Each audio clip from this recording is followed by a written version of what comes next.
Das erste Stück, das ich gespielt habe, war für Elise. Und ich bin ganz sicher, dass dieses Stück war von Edition Peter. So, das ist eine schöne Erinnerung für mich mit Peters. Ja.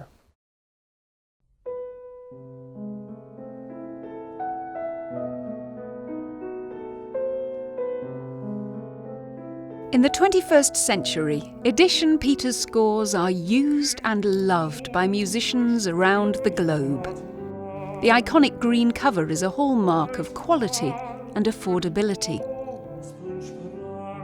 Its story began in 1867 in the German city of Leipzig. The vision of music publishers Max Abraham and Julius Friedlander was simple, ambitious, and bold: to make sheet music affordable to all. Their initiative led to a revolution in music publishing. 150 years after the Edition Peters series was launched as a universal library of music, it now boasts over 12,000 titles. Editions of Bach, Beethoven, Brahms, Chopin, Grieg, Mahler, Mendelssohn, Mozart, Schubert, Schoenberg, Schumann, Richard Strauss, Wagner and others sit alongside those of seminal 20th century composers, including John Cage, George Crumb, Morton Feldman and Serge Ligeti. Today, Edition Peters proudly publishes the music of many eminent composers of our age. Hidden behind the success of the Green series, however, lies a turbulent and complex history that is both deeply tragic and profoundly inspirational.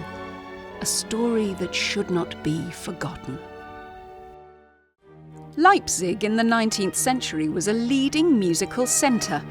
Home to the famous Gewandhaus Orchestra, it was also the place where Mendelssohn, Schumann and Wagner lived and composed, and where Mendelssohn founded the first German conservatory. New works by Beethoven, Schubert and Brahms were premiered here, coinciding with the rediscovery of the music of J.S. Bach, Leipzig's one-time director of church music. In addition, the city played a key role in piano making, as well as book and music publishing. The neighbourhood known as the Graphical Quarter was home to more than 1,000 retailers, printers and publishers. The perfect location to start a revolution in the music industry. In the 1860s, Leipzig music engraver Karl Gottlieb Roeder succeeded in developing a high-speed printing process for music, using the rotary press that had previously been introduced in book printing. Max Abraham, then owner of music publishers C.F. Peters, immediately saw the invention's amazing potential. With admirable efficiency, the new series was devised, and in November 1867, the first Edition Peters scores ran off the presses, selling at only a fifth of the price that printed music had cost previously. The first number in the series, EP1, was of course Bach's Well-Tempered Clavier. It could be no other work in Leipzig, long-time home of this towering figure in music history. Among those preparing the new editions were some of the leading musicians and scholars of their time. The aim was to make practical and reliable scores available to as wide a public as possible, ranging from professional performers to music-loving amateurs.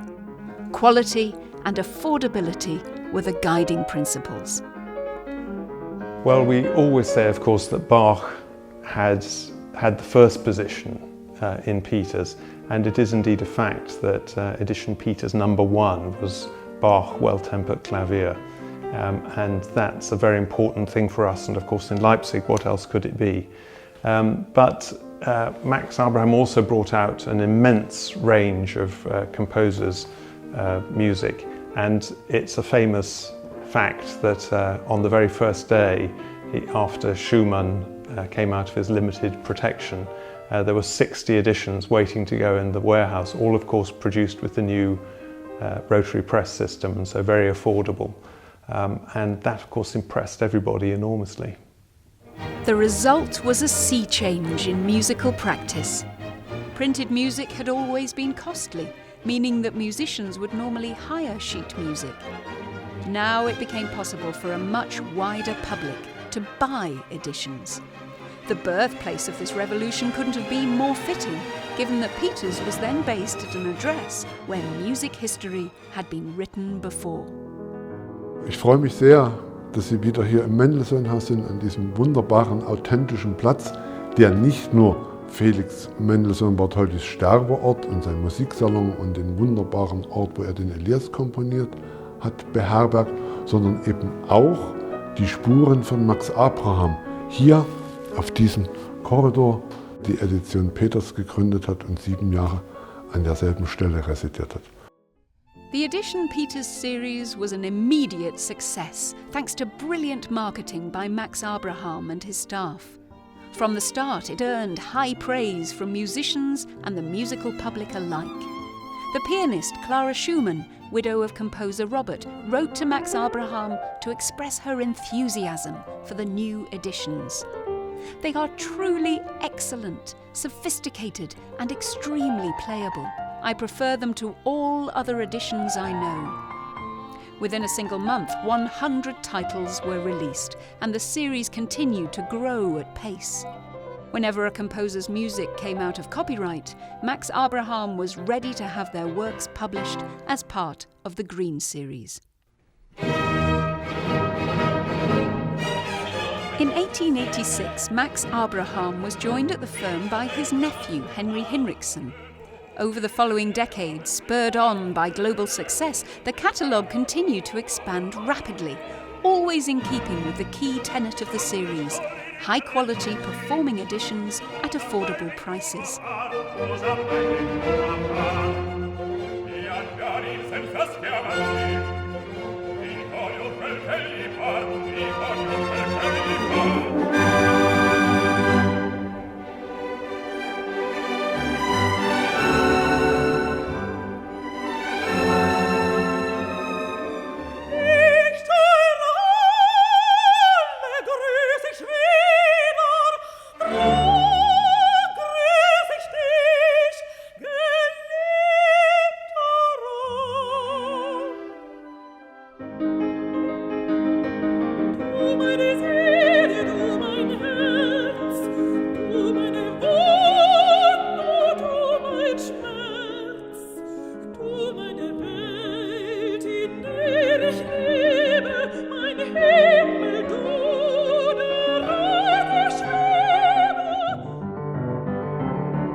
Das Wandern ist des Müllers Lust, das Wandern.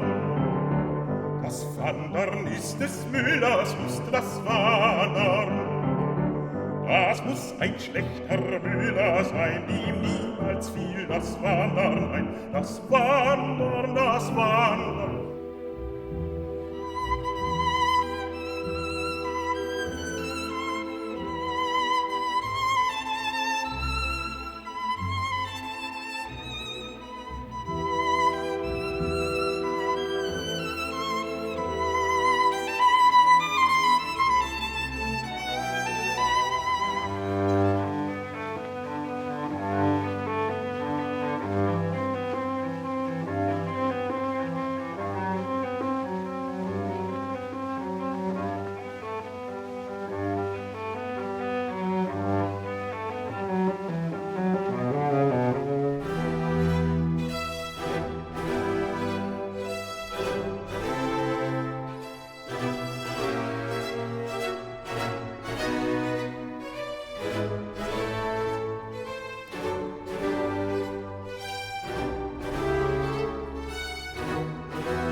One composer contributed more than any other to the success of Edition Peters, Edvard Grieg. The unique relationship between Grieg and his publishers is wonderfully documented in a wealth of correspondence. Max Abraham and Henry Hinrichsen not only supported the composer financially, but also maintained a close friendship with him that was marked by mutual trust and generosity of spirit. Grieg's lifelong gratitude towards his publishers is a powerful testament to their personal bonds. The success of Grieg's piano concerto in particular brought unprecedented rewards for the company. Abraham and Hinrichsen shared this financial success with Grieg to an extent that far exceeded their contractual obligations, a typical indication of their business ethos. On the company's centenary in 1900, Grieg wrote to Abraham, "As far as my personal relationship with Edition Peters is concerned, it is as if on this occasion a complete picture unfolds before my mind's eye, and this picture shows me afresh the deep sense of gratitude towards the firm C.F. Peters and its dear senior partner, which shall pervade me until my dying day." At the start of the 20th century, C.F. Peters was at the height of its success. Thanks to the Green Series, Peters had seen a meteoric rise unparalleled in classical music publishing. The company had showcased its editions at the Universal Exhibitions in Chicago, Philadelphia, and Paris, and become a leading global player. A triumph for Max Abraham, his nephew Henry Hinrichsen, and their staff. Well, the creation of the new edition didn't just mean an expansion of the market in Germany, although it certainly did mean that for Peters, but it also led to the creation of an extremely large export market for the company for the same reason. The music was much cheaper, the variety of the editions that were available was much, much greater, the quantities being produced were far more.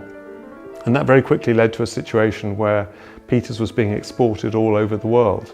And we have a rather wonderful picture of the packing department in the warehouse, where they had a large packing case that's on its way to Boston with Peters' music inside. After Abraham's death, Henry Hinrichsen continued to expand the Green Series, while also assigning works by contemporary composers, including the tone poems of Richard Strauss, Arnold Schoenberg's 5 orchestral pieces, and Mahler's 5th Symphony. These decisions, though bold and expensive at the time, proved highly lucrative in the long term. Like his uncle before him, Hinrichsen placed great emphasis on cultural philanthropy, generously supporting the arts and establishing colleges, museums, and the renowned Peters Music Library with its valuable collections. Alongside contemporary music, the company also focused on standard repertoire in new editions that stayed true to the original sources. Edition Peters was an early proponent of this idea, developed by Leipzig publishers Breitkopf and Hertel, and known as Urtext. Today, the Urtext approach is central to firms like Munich-based publisher Henle. Hallo, mein Name ist Dr. Wolf-Dieter Seifert und ich bin der Geschäftsführer des Henle Verlags. Heute, im Oktober 2017, gratulieren wir von Herzen zu 150 Jahre grüner Serie der Edition Peters. Der Peters Verlag und speziell die grüne Serie hat ja mit der Gründung unseres Verlages, mit den blauen Urtextausgaben, vor etwa 70 Jahren eine starke Konkurrenz bekommen. Aber bekanntlich, Konkurrenz belebt das Geschäft. Und Günter Henle, unser Gründer, hat zeitlebens, wie er immer humorvoll erzählte, mit Peters Ausgaben weiterhin musiziert. Er war einfach die Noten so gewohnt und mit dem Notenbild vertraut. Man darf auch nicht vergessen, dass der Peters Verlag speziell in den 1930er Jahren in einigen ausgezeichneten textkritischen Bach-Ausgaben von Ludwig Lanzhoff den Weg für den großen Erfolg der Urtextidee mit bereitet hat. Bach specialist Ludwig Lanzhoff was only one of many editors who were widely renowned as both scholars and performers, and whose work continues to be key to the success of the Green Series.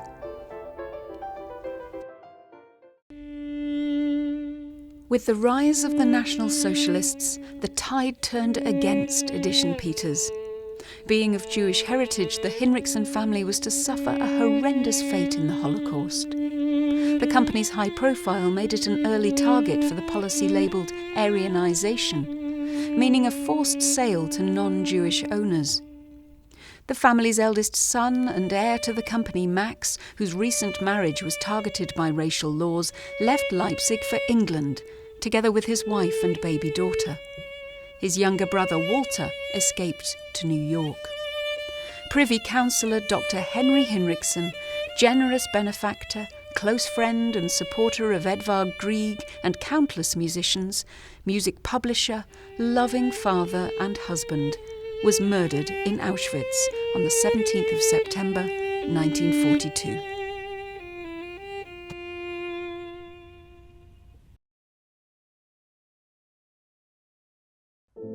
Reeling from the deaths of their parents and siblings, Max and Walter showed incredible courage and fortitude in the years following the war.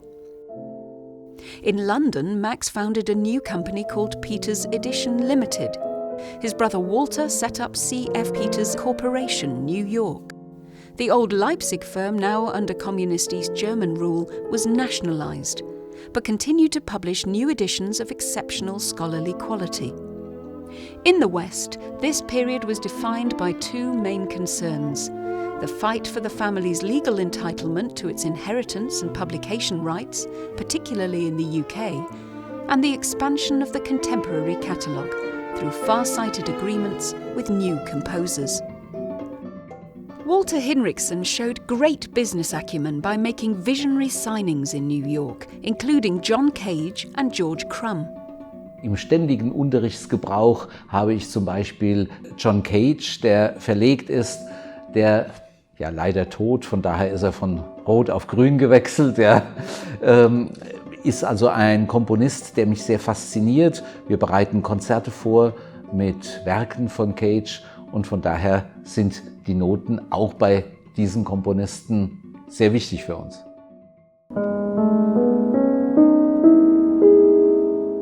It's a beautiful piece.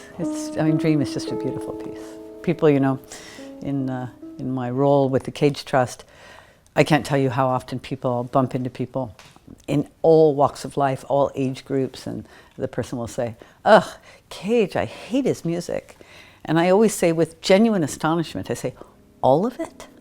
Because Cage was like Beethoven. There are periods of Cage's life where he wrote different kinds of music.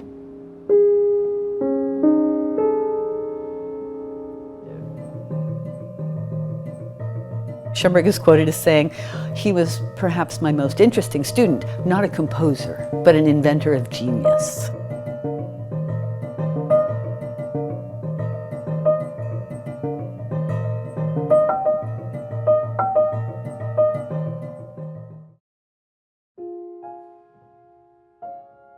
The interesting thing, of course, is that this is also what we're trying to do today. We have people who are interested in technology and also in music. It's a different kind of technology now, but they're interested in both of these. And these have come together to form this idea, TIDO, this, if you like it, originally this concept TIDO that is now been turned into a platform that is, in a sense, trying to do the same thing that Max Abraham was trying to do. That is to say, to do something wonderful for musicians everywhere, to give them a new way to enjoy music, to perform music, to experience music in all of its richness. In a sense, it's the same thing that Max Abraham was trying to do, it's just we're doing it today with TIDO.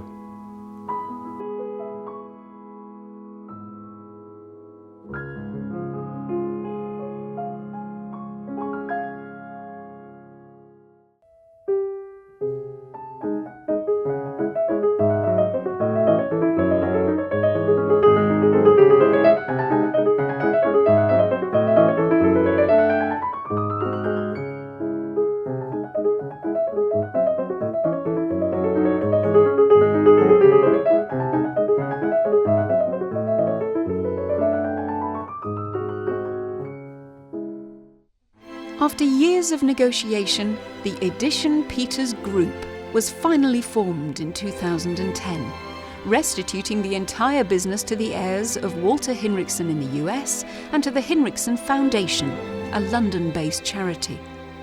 Using its income from Edition Peters, the foundation promotes and supports contemporary music, making it a true successor to the Hinrichsen family tradition of musical patronage and to Henry Hinrichsen's philanthropic work in Leipzig. In October 2014, the German company returned to Leipzig and to its former address at Talstrasse 10, a magnificent building commissioned by Max Abraham in 1874 as a home for the business and his family. With its 3 offices in Leipzig, London and New York, Edition Peters today has a truly international footprint. And 150 years after its launch, the Green Series continues to grow at a steady pace, with new titles ranging from urtext editions of works by Bach, Chopin and Liszt, to contemporary music from a truly global roster of composers. It works from a really practical perspective as well. The choice of the colour of the paper. Musicians love it. It's cream, it's not blinding white. They can read it, even when they've got lights blaring at them. The copies lay flat. These things matter to musicians. We can always improve, we're always trying to improve. But I think Max's vision was good. He was right. Quality, practicality, and affordability.